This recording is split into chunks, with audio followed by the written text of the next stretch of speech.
Assalamualaikum warahmatullahi wabarakatuh. Halo Sobat Peradilan dimanapun berada.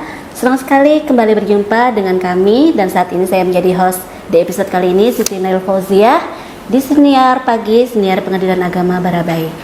Dan episode kali ini tentunya tidak kalah menariknya dengan episode-episode sebelumnya. Tentunya juga akan membahas secara mendalam di saat ini mengenai gugatan sederhana.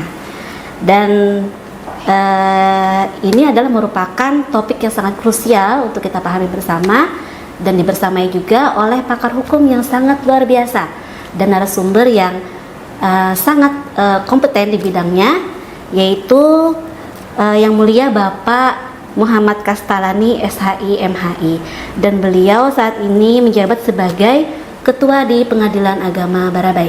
Masih ya Bapak ya? Alhamdulillah. Ya masih, alhamdulillah. Baiklah, mungkin Sobat Peradilan kita sapa dulu beliau. Assalamualaikum warahmatullahi wabarakatuh, Bapak. Waalaikumsalam warahmatullahi wabarakatuh. Bagaimana kabarnya Bapak? Alhamdulillah, sehat walafiat. Alhamdulillah, terima kasih Bapak. Kami dari tim podcast menyita waktu Bapak di sela-sela kesibukan Bapak dapat berhadir di episode kita kali ini. Baiklah Bapak, mungkin Bapak berkenan untuk menyapa sobat-sobat peradilan yang sudah tidak sabar lagi menyimak episode podcast kita kali ini. Silakan Bapak. Baik, sobat pendengar atau penonton untuk media sosial Pengadilan Agama Barabai kelas 1B, semoga kita senantiasa sehat selalu dalam lindungannya yang Maha Kuasa. Amin ya Rabbal Alamin. Saya kira begitu. Iya. Baiklah, sobat peradilan mungkin sudah tidak sabar lagi untuk menyimak pertanyaan-pertanyaan yang sudah kita rampung di podcast kita kali ini. Mungkin langsung saja ya Bapak ya, karena ini berkaitan dengan gugatan sederhana, dan di wilayah hukum Hulu Sungai Tengah ini pastinya sebelumnya memang tidak pernah ada Bapak kasus untuk gugatan sederhana ini. Cuma ini adalah merupakan sesuatu yang penting juga kita ketahui bersama. Jadi Bapak mungkin bisa Bapak jelaskan sedikit itu apa sebenarnya Pak yang dimaksud dengan gugatan sederhana ini Bapak, dan juga tujuannya yang utama bagi masyarakat. Baik, terima kasih. Jadi yang perlu kita pahami, gugatan sederhana ini adalah tata cara penyelesaian sengketa yang nilai materialnya itu ditentukan oleh regulasi atau undang-undang, dalam hal ini peraturan Mahkamah Agung. Yang terakhir adalah nomor 4 2019 sebagai penyempurnaan Perma nomor 2 2015. Jadi nilai kerugian materialnya itu dibatasi hingga 500 juta rupiah. Awalnya itu 200 juta rupiah. Disempurnakan, ada perubahan melalui Perma terbaru itu yang nomor 4 2019, hingga batas kerugiannya itu adalah 500 juta rupiah. Jadi tata cara penyelesaian sengketa tentunya di pengadilan dengan nilai material paling banyak atau maksimal 500 juta rupiah. Banyak ya Pak. Baik, itu tadi mengenai penjelasan gugatan sederhana dan juga batasan materialnya Pak ya. Kemudian Pak, untuk pelaksanaan gugatan sederhana ini apa Pak dasar hukum atau mungkin payung yang dapat menaunginya Pak? Dan juga secara spesifiknya ya Pak ya, gugatan sederhana ini apakah ada perbedaan yang dilaksanakan di pengadilan agama ataupun di pengadilan negeri? Baik, secara khusus tata cara penyelesaian sengketa atau gugatan sederhana ini diatur oleh regulasi tadi, yaitu peraturan Mahkamah Agung nomor 2 tahun 2015, kemudian peraturan Mahkamah Agung Republik Indonesia nomor 4 2019. Nilai materialnya tadi sudah saya sampaikan di awal, jadi dibatasi 500 juta rupiah, tidak boleh lebih dari itu. Oh, tidak boleh. Karena kalau lebih dari itu adalah gugatan perdata biasa, dan itu bukan sederhana. Jadi sederhananya ini dimaksudkan nilai materialnya itu 500 juta. Terkait perbedaan, ada perbedaan dengan gugatan sederhana yang diselesaikan oleh rekan kita di pengadilan umum atau pengadilan negeri. Kalau pengadilan agama itu berlandaskan prinsip-prinsip syariah, akadnya atau perjanjiannya. Jadi prinsipnya itu yang membedakan. Kalau kawan-kawan atau rekan kita di pengadilan negeri atau peradilan umum itu non prinsip syariah. Itu saja yang membedakan. Untuk materialnya sama. 500 juta rupiah. Mekanisme penyelesaiannya sama. Jadi hanya satu yang membedakan. Jadi jika peradilan agama itu berdasarkan prinsip syariah, tuntutannya itu. Kalau peradilan umum atau rekan kita di pengadilan negeri itu bukan berdasar prinsip syariah. Itu saja yang membedakan. Baiklah, ini selanjutnya juga tadi ada tadi Bapak menyinggung masalah apa sih namanya, kategorinya itu ya Pak ya. Nah kalau di sini kan kita juga yang Bapak jelaskan tadi berkaitan dengan syariah. Yang pasti syariah, kemudian pengadilan umum itu non syariah. Nah kalau kategorinya Bapak, kategori gugatan syariah yang menjadi wewenang pengadilan agama itu seperti apa Bapak? Kemudian juga apakah terbatas pada perkara ekonomi syariah aja? Iya, baik. Jadi gugatan sederhana ini meliputi wan prestasi atau cedera janji atau kesepakatan antara pihak satu dengan pihak lainnya, dalam hal ini misal penggugat tergugat ya. Nah itu yang membatasinya. Jadi kalau di peradilan umum itu bukan berbasis syariah, tadi di peradilan agama berbasis syariah. Pengetahuan baru, sangat-sangat baru sekali Bapak. Tadi juga sudah Bapak singgung masalah materialnya cukup sampai 500 juta Pak ya. Kalau misalnya lebih itu berarti bukan sederhana lagi. Nah ini selanjutnya Pak, untuk yang bisa mengajukan gugatan sederhana ini Pak, apakah ada pihak lain mungkin selain, anggap misalnya ini kan berkaitan dengan syariah ya Pak ya, kemudian juga ada produk yang berkaitan mungkin seperti bank itu pihak ketiga. Nah apakah itu bisa mengajukan gugatan sederhana? Baik, jadi kaitannya dengan pertanyaan kedua tadi itu ruang lingkupnya ya untuk gugatan sederhana di peradilan agama atau di pengadilan agama itu yang meliputi bisnis atau kegiatan-kegiatan syariah seperti perbankan syariah, asuransi syariah, reksadana syariah, obligasi syariah. Jadi yang masih dalam lingkup ekonomi syariah tentunya pengadilan agama yang menyelesaikan. Bapak. Baik. Kemudian ini Bapak, untuk pengajuan gugatan sederhana sendiri Pak, pihak itu apakah bisa berdomisili bukan di tempat wilayah hukum pengadilan di mana tempat tinggal, mungkin di luar pengadilan hukum itu, atau mungkin harus didomisili di mana tempat tinggal pengadilan itu? Baik, semua tata cara penyelesaian sengketa gugatan sederhana ini harus merujuk ke perma tadi itu. Nah, di situ diatur bahwasanya domisilinya harus sama dengan yang digugat. Penggugat juga harus berdomisili di wilayah hukum yang sama dengan pengadilan di mana ia mengajukan. Contoh dalam hal ini penggugat Barabai, maka tergugatnya juga berdomisili di Barabai. Jadi satu domisili yang sama. Jika berbeda, meskipun nilainya di bawah 500 juta rupiah, itu sudah bukan gugatan sederhana, tapi masuk gugatan perdata biasa yang memerlukan proses penyelesaian berbeda dengan GS atau gugatan sederhana ini. Jadi itu kalau dalam pemeriksaan pendahuluan, ini sudah tidak masuk kualifikasi gugatan sederhana. Jadi harus satu domisili yang sama antara penggugat dan tergugat. Jadi kalau misalnya tadi kan Bapak sebutkan berkaitan dengan gugatan sederhana ini, apabila di luar domisili, kemudian lingkupnya pun di bawah 500 juta itu merupakan non gugatan sederhana. Nah itu pengajuannya apa tetap di pengadilan agama atau di pengadilan umum Pak?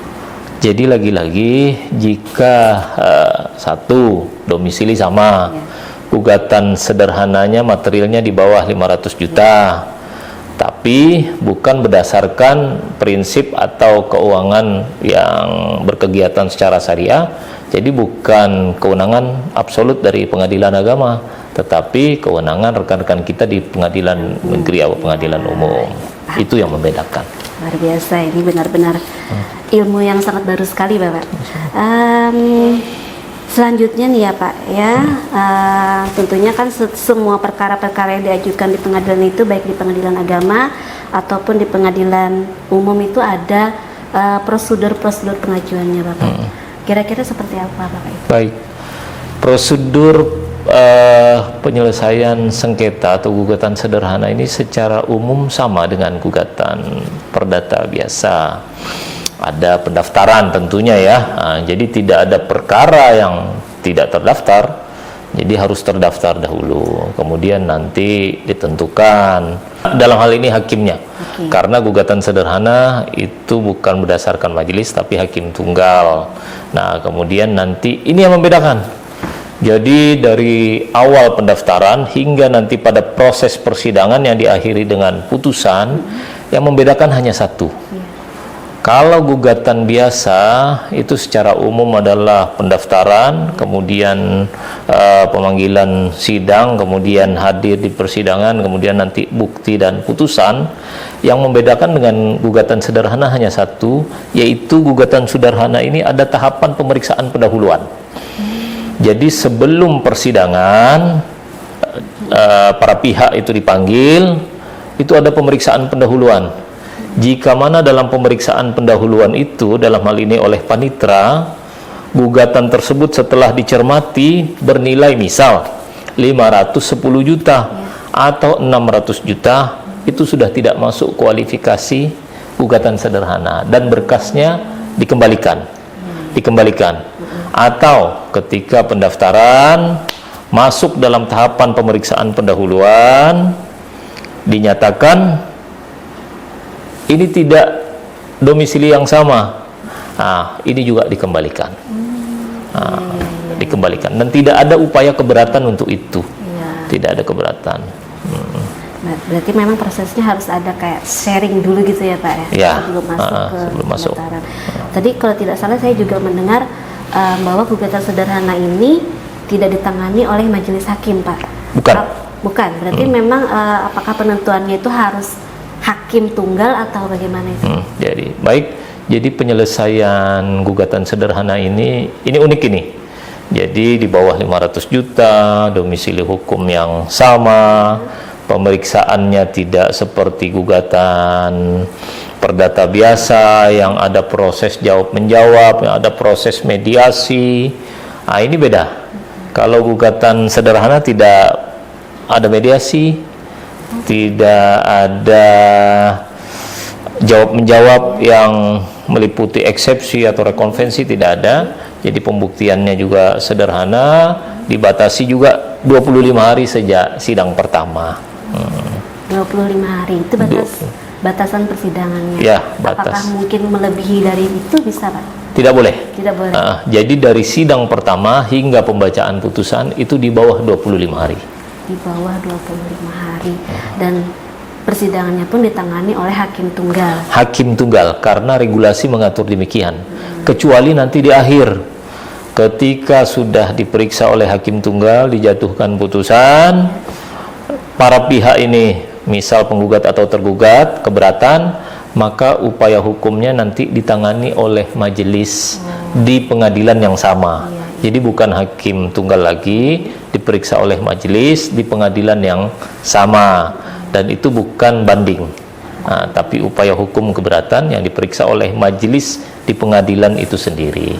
Jadi memang tidak ada upaya hukum yang ke atas gitu Pak? Tidak ada.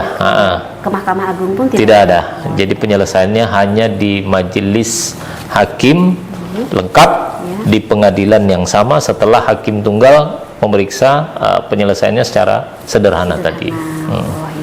Kemudian untuk penanganannya, apakah hakim tunggal itu pun harus didampingi oleh panitra langsung atau mungkin panitra pengganti bisa Pak? Boleh.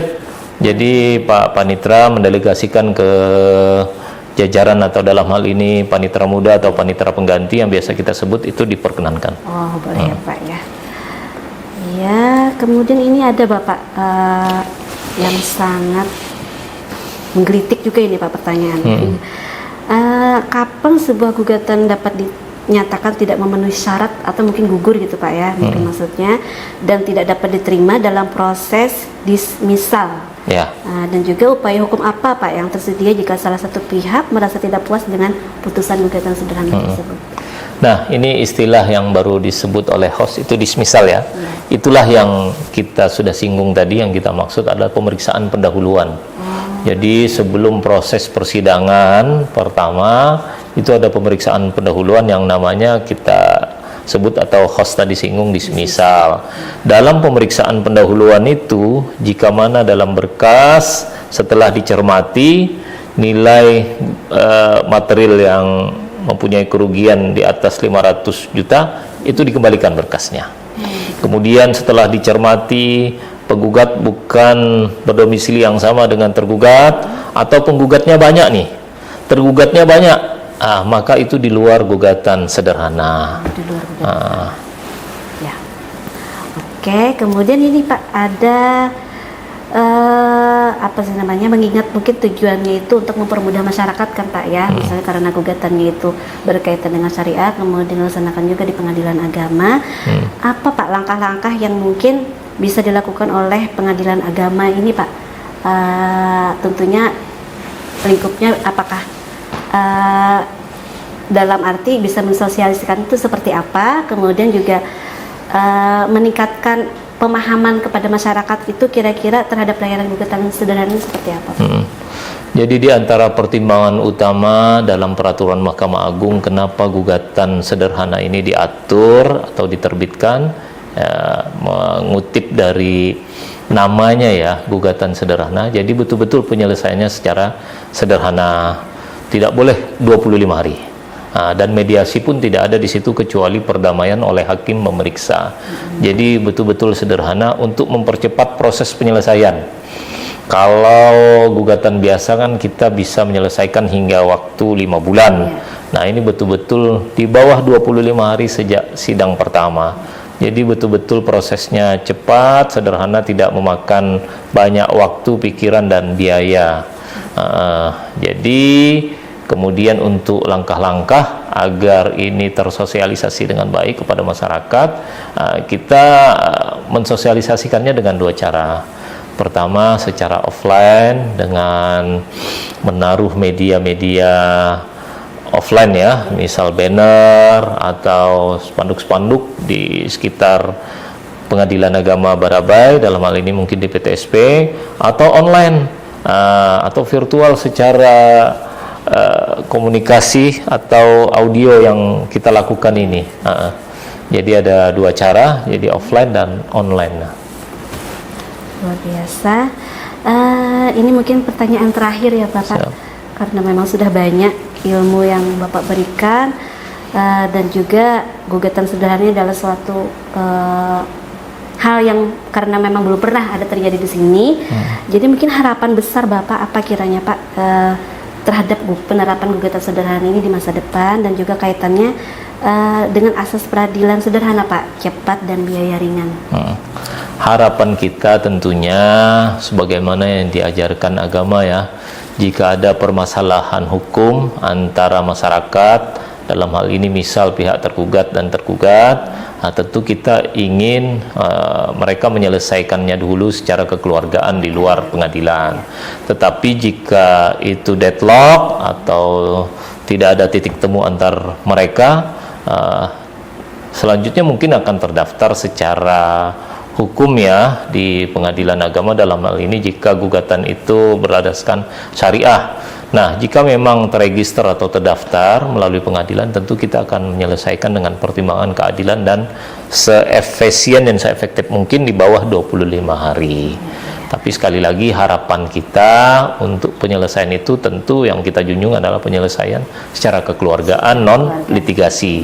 Tetapi jika memang masuk terdaftar di pengadilan dan melalui Pengadilan Agama Barabai, tentu kita akan menyelesaikan sesuai regulasi tadi di bawah 25 hari, dan itu bukan kita upayakan, dan itu wajib, itu imperatif.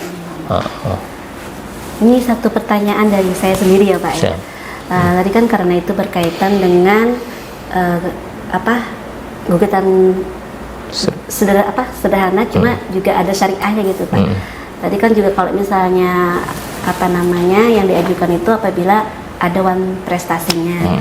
Nah itu kalau misalnya di bank ya Pak, ya kan ada mungkin produknya itu berupa murabahah, musyarakah ataupun mudarobah. Nah itu apakah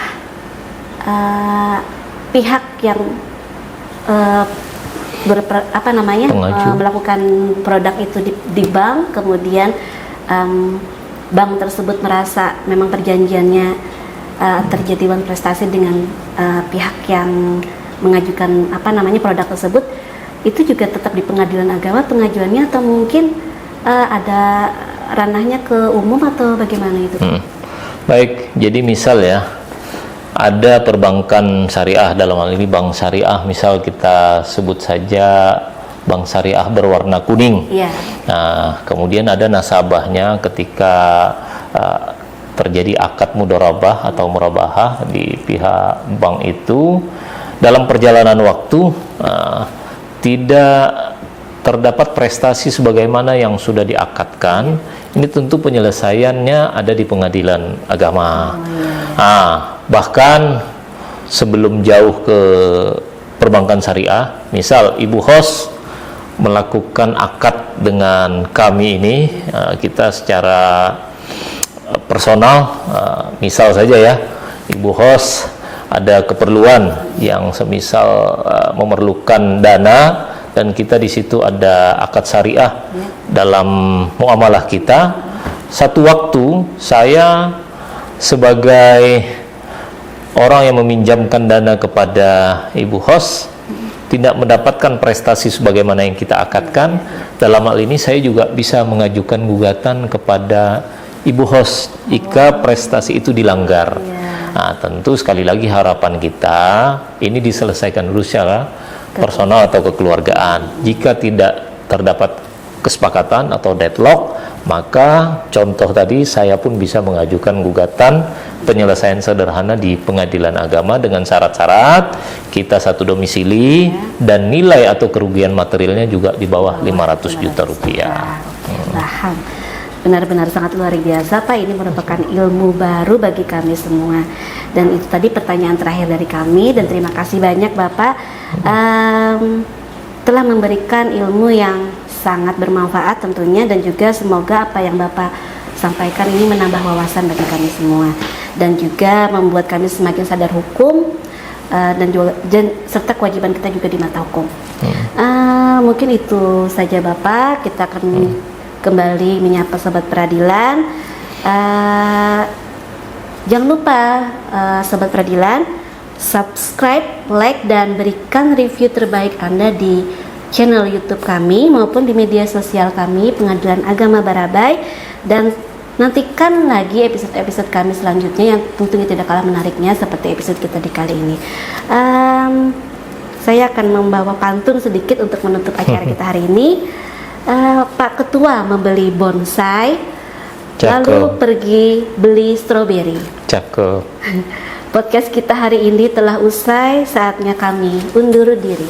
Akhirul kalam, Assalamualaikum warahmatullahi wabarakatuh. Waalaikumsalam.